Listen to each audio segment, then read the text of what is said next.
Primeira aos Coríntios, capítulo de número 14, versículos 34 e 35, onde nos informa o seguinte: conservem-se as mulheres caladas nas igrejas, porque não lhes é permitido falar, mas estejam submissas como também a lei o determina.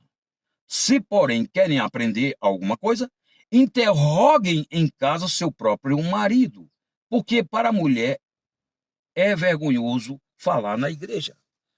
Como é que nós vamos entender uma passagem dessa natureza?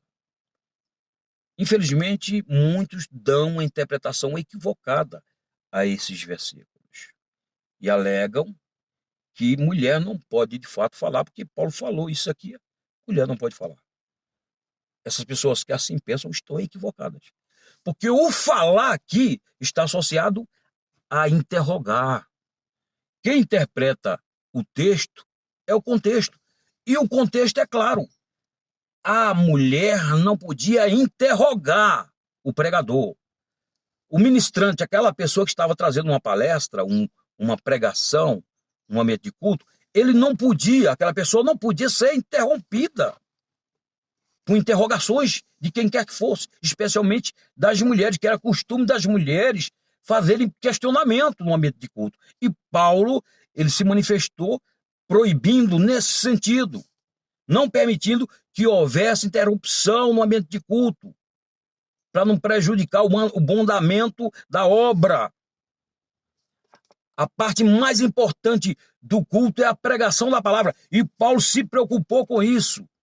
E foi claro em dizer: aquela mulher, em outras palavras, que quiser aprender, que pergunte em casa a seu próprio marido.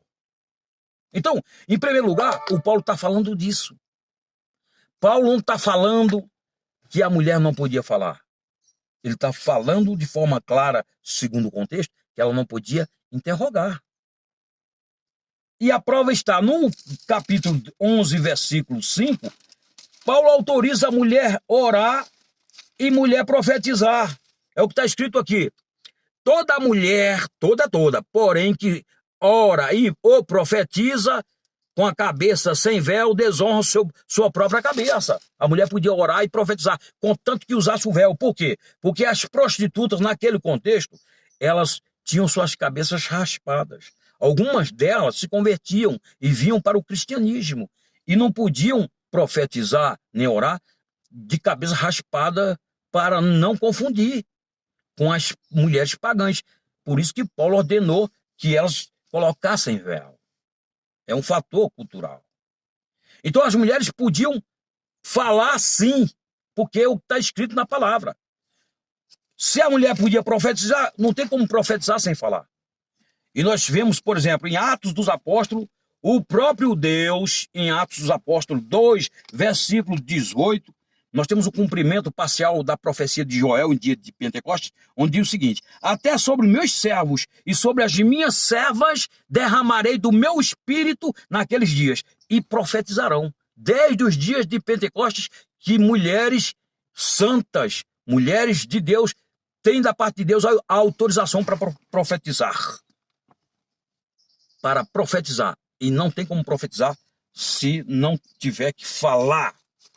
No capítulo 21, versículos 8 e 9, diz o seguinte: no dia seguinte, partimos e fomos para Cesareia. E entrando na casa de Filipe, o evangelista, que era um dos 7, ficamos com ele. Tinha 4 filhas donzelas que profetizavam.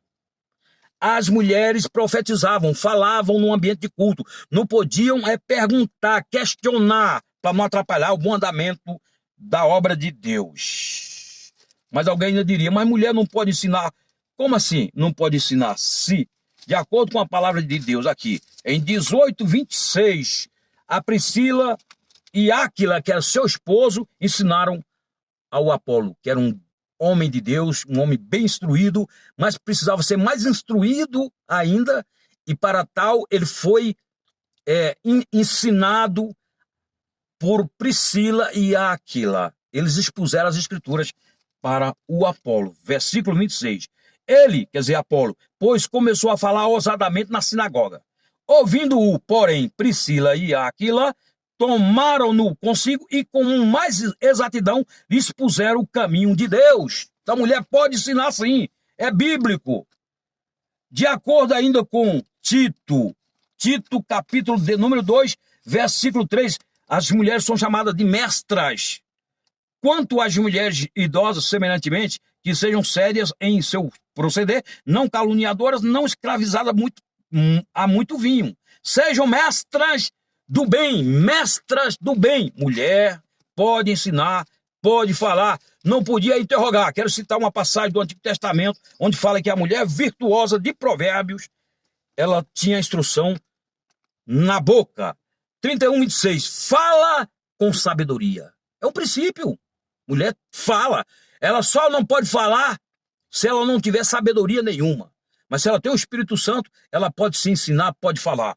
Agora não pode interrogar. Até hoje, no nosso tempo, já imaginou, num ambiente de pregação, uma pessoa ficar perguntando?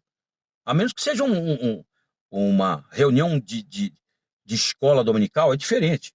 Versículo 26, fala com sabedoria e a instrução da bondade está na sua língua. Então, mulher pode sim falar. A Bíblia é muito clara em dizer que mulher pode ensinar, que mulher pode falar. Não podia, naquele contexto de Paulo, interrogar, por uma questão de ordem, de decência, levando em consideração fatores culturais daquela época, porque era comum as sacerdotisas tomarem a frente da obra naquele contexto, ficarem à frente, porque eram os personagens principais no ambiente de culto pagão. E Paulo não queria que as coisas fossem confundidas. Ele não queria que o povo de Deus, né, adotasse certos costumes pagãos. Muito bem, então, o que acontece? A mulher pode falar? Pode. Pode pregar? Pode. E ensinar. É isso que o contexto nas escrituras vão nos revelar. Agora, o Paulo estava preocupado com o quê? Com um ambiente de culto. A ordem e a decência no culto. Tanto que ele vai falar aqui, no contexto, que quando as pessoas estivessem falando línguas estranhas, no máximo 3 pessoas podiam falar, se houvesse intérpretes. Se não houvessem intérpretes, que ficassem caladas. Valia tanto para o homem quanto para a mulher. Se você achou interessante esse conteúdo, se inscreve no canal e vamos juntos evangelizar o mundo. Valério Pontes.